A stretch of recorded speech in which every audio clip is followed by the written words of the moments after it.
오늘 나누실 하나님 말씀은 마태복음 22장 41절부터 46절까지의 말씀입니다. 마태복음 22장 41절부터 46절까지의 말씀.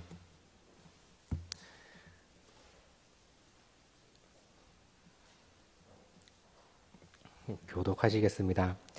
바리새인들이 모였을 때에 예수께서 그들에게 물으시되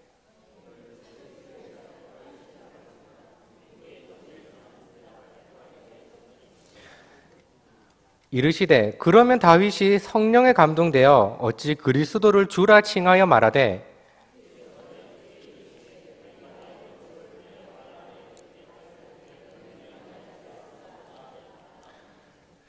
다윗이 그리스도를 주라 칭하였은즉 어찌 그의 자손이 되겠느냐 하시니 한마디도 능히 대답하는 자가 없고 그날부터 감히 그에게 묻는 자도 없더라.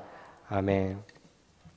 어느덧 겨울이 끝나고 봄이 왔습니다. 봄을 알리는 꽃들이 피고 지기 시작했고 날씨도 이제 봄날 같은 따스함을 보여주기 시작합니다. 사람들은 되게 봄을 좋아하는 것 같습니다. 활량했던 나무들에서 새싹들이 올라오고 봄꽃들도 피고 날씨도 따뜻하니까 밖에 나가기도 정말 좋은 시기인 것 같습니다. 봄은 좋은 계절인 것은 당연한 듯합니다. 아마 누구나 그렇게 생각하고 있겠죠. 제가 이것을 간과했습니다. 지난주 토요일에 책을 읽으려고 나갔습니다. 책을 읽으려고 카페에 제가 갔는데 사람들이 거리로 많이 나와 있길래 봄인가 보다 싶었습니다. 그런데 카페에 가니까 당황스러웠습니다. 평소 같으면 자리가 남아있어야 했던 카페들이 한 자리도 없어서 그냥 나와야 했었기 때문입니다. 방심을 했습니다. 원래 누렸던 나의 평온함이 이제 지켜야 할 투쟁으로 변한다는 느낌일까요? 이제 자리를 차지하기 위해서 이런저런 고민을 시작해야 할지도 모르겠습니다. 그러니 정작 봄을 생각하면 봄이 좋은 것만은 아니겠다 싶은 생각도 듭니다. 우리가 미처 생각하지 못했던 것이 있다면 당황스러울 때가 있습니다.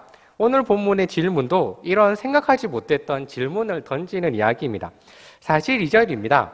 너희는 그리스도에 대해서 어떻게 생각하느냐? 누구의 자손이냐? 이 질문은 너무 대답하기 쉬운 질문이었습니다. 성경에서 너무 많이 알려져 있는 답이기 때문입니다. 그래서 이 질문을 들었던 바리새인들은 너무나 당연한 듯이 대답을 했습니다. 다윗의 자손입니다. 그런데 예수님께서는 이 당연한 대답을 받아들이시지 않으셨습니다. 예수님께서 다시 말씀하십니다. 그러면 다윗이 성령에 감동되어서 어찌 그리스도를 주라고 하였느냐? 다윗이 그리스도를 주라고 말했다면 어찌 그의 자손이 되겠느냐? 이것은 사람들이 한 번도 생각하지 못했던 말이었습니다. 그리스도는 다윗의 자손인가요? 아니면 다윗의 주인가요? 이 질문은 답을 할 수 없는 질문으로 예수님이 던진 것입니다. 이것은 예수님과 바리새인의 싸움에 예수님이 마지막으로 그들에게 대답하지 못하도록 하는 질문이었기 때문입니다. 바리새인은 예수님의 말들을 참 싫어했습니다. 왜냐하면 자신들도 알기 때문이죠. 예수님이 자신들을 겨냥해서 이런 나쁜 말을 한다는 것도 바리새인들도 알고 있었습니다. 사람들이 예수님을 선지자로 여기고 많이 따르고 있었기 때문에 함부로 하지도 못하고 어떻게든 올무에 걸리게 할까 고민을 아주 많이 했습니다. 우리도 원수가 생기면 그 원수를 어떻게 골탕 먹일까 생각을 하기 싫어도 자주 하게 되잖아요.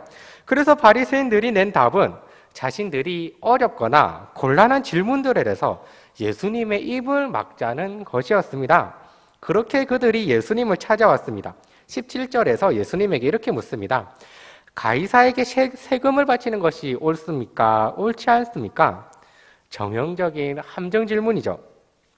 세금을 바쳐야 한다라고 예수님께서 말씀을 하신다면 이건 하나님을 모독하는구나. 하나님을 무시하는 선생이라고 할 것이고 세금을 내면 안 된다라고 하면 이거는 로마의 통치를 거부하는 정치범이라는 누명을 씌울 작전이었습니다.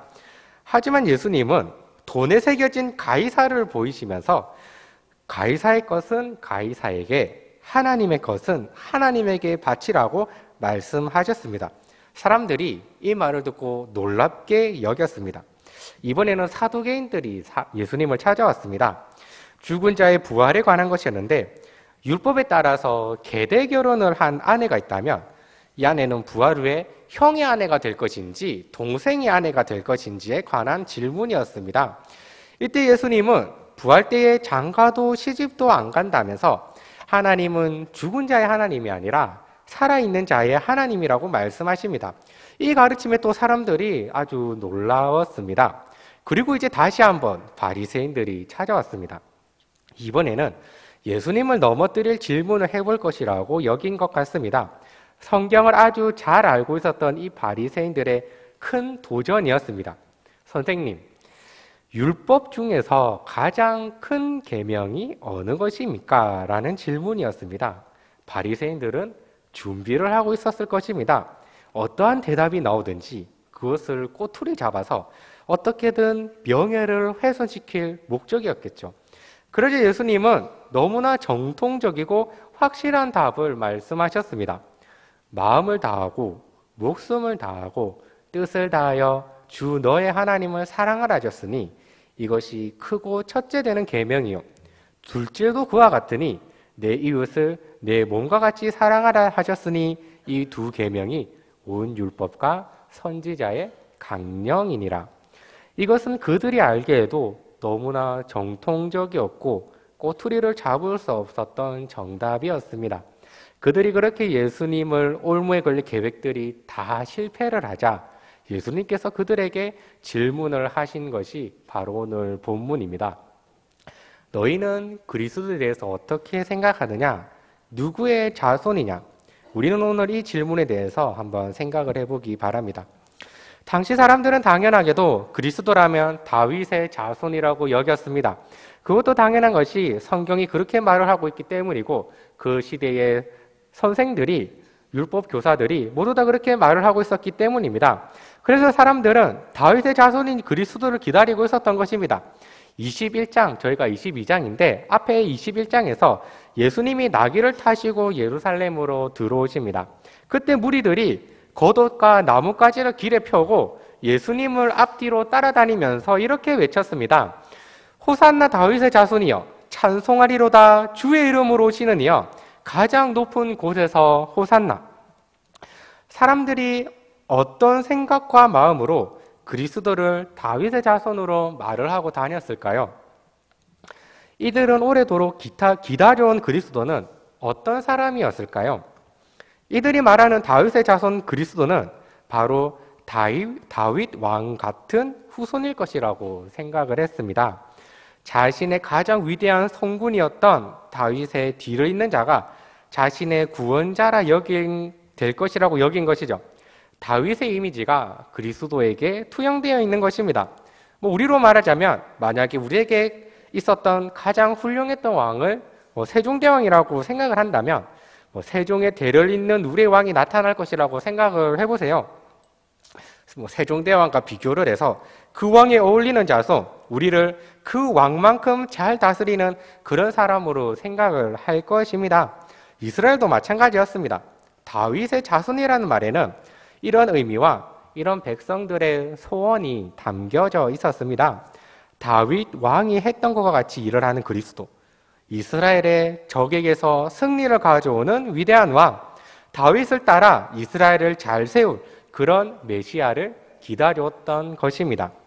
과연 그런 걸까요? 그리스도께서 정말로 다윗의 자손의 행세를 하기 위해서 오셨나요? 인터넷에 왜 종려주일이라고 하냐는 질문이 올라왔던 걸 본 적이 있습니다. 답글에 예수님이 예루살렘으로 들어가실 때 사람들이 크게 환영하면서 옷과 종려나무가지를 깔고 맞이했다고 해서 종려주일이라는 답변이 달려 있었습니다. 정답이죠. 그러자 질문했던 사람들이 다시 답글을 달았습니다. 이상하게 생각을 했던 것입니다. 아니 그렇다면 그렇게 환영을 받던 예수님인데 어떻게 일주일도 안 되어서 멸시를 받고 돌아가실 수가 있나요? 라는 다시 질문을 한 것입니다. 당장 왕이라도 되실 것 같은 분이 어떻게 얼마 안 있어서 멸시를 받고 죽었을까요? 이것이 바로 우리가 이 질문을 통해서 얻을 수 있는 답입니다. 여러분은 그리스도에 대해서 어떻게 생각하십니까? 라는 질문입니다. 그리스도께서 다윗의 자손이기만 한다면 아마 그리스도께서는 승리자의 모습을 취하셨을 것입니다. 적들을 멋있게 물리치고 이스라엘을 위대한 나라로 만드는 일을 취하셨겠죠. 하지만 그리스도는 여기에 머무는 분이 아니셨습니다. 그리스도는 다윗이 성령에 감동되어서 주라고 고백을 하는 분이십니다. 그러니까 다윗의 뒤를 따라서 나라를 잘 만들 그리스도가 아니라 다윗을 넘어서 하나님의 뜻대로 백성을 이끌 그리스도이신 것입니다. 그리스도께서 왜 이 땅에 오셨을까요? 예수님은 과연 누구의 역할을 하시기 위해 이 땅에 오셨을까요? 다윗의 역할을 하기 위해서 이 땅에 오셨을까요? 세례 요한이 예수님을 보고선 했던 말이 있습니다. 요한복음 1장 29절입니다. 요한이 예수께서 자기에게 나오심을 보고 이르되 보라 세상 죄를 지고 가는 하나님의 어린 양이로다. 우리가 어린 양이라고 하면 감이 잘 오지 않지만 이스라엘 사람에게는 아주 익숙한 표현입니다. 이 어린 양은 유월절의 어린 양을 말합니다. 우리에게도 유명한 이야기입니다. 출애굽 당시 하나님의 심판이 모두에게 있을 것인데 오직 한 가지 심판을 넘어가는 방법이 딱 한 가지가 있었습니다. 그것은 어린 양의 피를 문설주에 바르는 것이었습니다. 하나님께서는 다른 것들은 어떤 것도 보지 않으시고 오직 그 피만 보고 그 집을 넘어가셨습니다.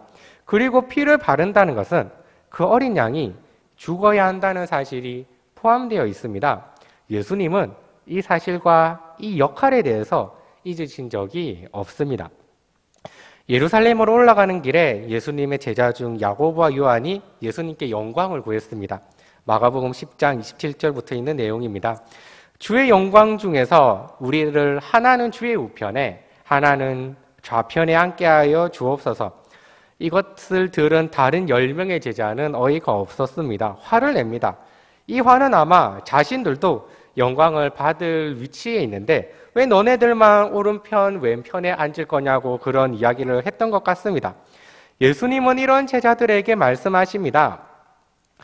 이방인의 집권자들은 세상에서 권세를 부리는 줄 너희가 알고 있을 것이다. 그런데 너희는 그러지 않아야 한다. 왜냐하면 내가 온 것이 섬김을 받으려 온 것이 아니라 도리어 섬기려고 내 목숨을 많은 사람들에게 대속하기 위하여 많은 사람들을 위해 죽기 위해 왔기 때문이다. 죽으실 때까지 이에 대한 역할을 끊지 않았습니다. 우리가 오전에 봤던 말씀입니다. 이사야 53장 7절입니다. 그가 곤욕을 당하여 괴로울 때에도 그의 입을 열지 아니하였음이며 마치 도수장에 끌려가는 어린 양과 털 깎는 자 앞에 잠잠한 양같이 그의 입을 열지 아니하였도다. 바로 이 하나님의 어린 양이 되시기 위해서 그리스도께서 이 땅에 오셨던 것입니다. 그런데 사람들이 이것을 기대한 것이 아니에요. 사람들은 다윗의 자손인 그리스도를 원했습니다. 오직 그것만을 원했습니다. 어떻게 그렇게 환대를 했던 사람들이 돌변하여서 일주일도 안 되어서 십자가에 못 박는 목소리로 변했을까요? 대부분은 그리스도에 대한 이해가 없었기 때문입니다. 이 질문은 그리스도를 이해하는 방식과 생각을 요구하는 질문입니다. 너희는 그리스도에 대해서 어떻게 생각하느냐? 누구의 자손이냐? 이것은 바리새인들에게 속좁고 뻔히 보이는 시험을 그치게 하기 위한 질문이었겠지만 우리 모두에게 이 질문이 필요합니다. 특별히 우리가 바리새인처럼 되어가는 때가 있다면 더욱 이 질문은 우리에게 필요할 것입니다. 바리새인들을 한 단어로 정리할 수 있다면 아마 율법주의가 어울릴 것입니다. 율법의 정신보다 율법을 실행하는 것에 집착을 하고 심하면 거기에 구원까지 있다고 여기는 것을 말합니다. 우리는 율법주의가 나쁘다고 말을 하지만 실상 우리가 생각하고 행동하는 것 중에 율법주의로 불릴 만한 것이 얼마나 많은지 모릅니다. 우리가 은혜를 바라보지 않고 행동 양식에 따라가다 보면 어느새 율법주의적인 사람이 되어 있는 것을 확인할 수가 있을 것입니다. 교회 봉사를 하다 보면 하기 싫고 어려울 때가 옵니다. 내가 이걸 왜 하고 있는지도 모르겠고 이렇게 하면 되는 건지도 잘 모르겠고 잘 하고 있는 건지도 모르겠고 이런 것 때문에 교회 오기도 싫고 부담되고 이런 시기가 누구에게 나옵니다. 어떤 사람은 이런 시기가 왔을 때 고민을 하겠죠. 뭐 봉사를 그만둘 것인가, 아니면 그래도 계속할 것인가, 뭐 1년은 참아볼 것인가, 뭐 이런 고민을 하게 될 것입니다. 교회 입장에서는 계속하면 좋은 사람으로 인정을 할 것입니다. 그런데 행동 규범에 얽매이는 사람이 있습니다. 율법주의에 가까운 사람입니다. 내가 지치고 힘들고 부담이 되고 이럴 때 이것을 고치고 지탱하고 계속하게 하는 힘은 예수 그리스도의 은혜가 되어야 하는데, 예수님이 내 안에 있어서 그래도 그 사랑 때문에, 그 믿음 때문에 해야 하는데 책임감이나 의무감 때문에 이것을 계속하게 되는 것입니다. 예수 그리스도는 내 안에 온데간데 없어도 교회 봉사를 계속할 수가 있는 것입니다. 그것도 다른 사람이 보기에 아주 은혜롭게 말입니다. 그리스도인의 삶에서 율법주의는 도움이 되는 것처럼 보이는 경우가 많이 있습니다. 행동 규칙들에 초점을 맞추기 때문에 어떤 성경이 말하고자 하는 것을 찾아내기보다는 이런 율법주의를 더 선호합니다. 왜냐하면 그렇게 살기만 하면 되니까, 더 정확하게는 그렇게 사는 것처럼 보이기만 하면 되니까 더 선호하게 됩니다. 나의 진짜면 어떻든, 내 안에 어떤 원리가 작동하든 이것을 움직이는 동기가 무엇이 되든, 죄가 되든 선이 되든 상관없이 그저 보이기에 잘 되는 사람이 되어가는 것입니다. 우리가 스스로 생각해 보시기 바랍니다. 우리는 그리스도를 어떻게 이해하고 받아들이시고 있는가요? 이란에서 혁명 세력의 손에 투옥되었던 한 영국인 의료 선교사가 석방이 되어서 집으로 돌아왔다고 합니다. 그 선교사님이 한 모임에서 투옥을 당했을 때 경험했던 것들 나누었다고 합니다. 끔찍한 이야기들, 어려웠던 순간들, 그런 일에서도 꿋꿋하게 신앙을 지켜온 일들, 이런 것들을 이야기를 나누었다고 합니다. 그러자 한 사람이 그 선교사님에게 다가와서 이렇게 말을 했습니다. 저도 선교사님의 믿음이 있으면 좋겠습니다. 여기에 선교사님은 지혜롭고도 의미 있는 대답을 해 주었습니다. 당신에게는 나의 믿음이 필요한 것이 아니라 나의 주님이 필요합니다. 이 대답은 상당히 통찰력 있는 대답입니다. 너희는 그리스도에 대해서 어떻게 생각하느냐라는 질문에 다윗의 자손이라고 대답했던 사람들은 그리스도를 십자가에 못 박는 사람들이 되었습니다. 그들의 깊은 마음에는 그리스도를 바랬던 것이 아니라 그리스도의 어떤 능력과 그리스도의 어떤 지혜나 자신의 이익이나 자신의 영화나 나라의 위대함을 원한 사람들의 대답이었던 것이었죠. 우리도 이런 말을 언제나 들어볼 수 있습니다. 저도 목사님처럼 기도의 능력이 있으면 좋겠습니다. 저도 목사님처럼 그런 신앙이 있으면 좋겠습니다. 저도 기도할 수 있는 능력이나 다른 은사가 있으면 좋겠습니다.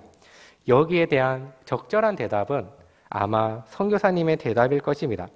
당신에게는 나의 기도할 수 있는 능력이 필요한 것이 아니라, 당신에게는 어떤 위대한 은사가 필요한 것이 아니라, 어떤 큰 믿음이 필요한 것이 아니라 당신에게는 나의 그리스도가 필요합니다.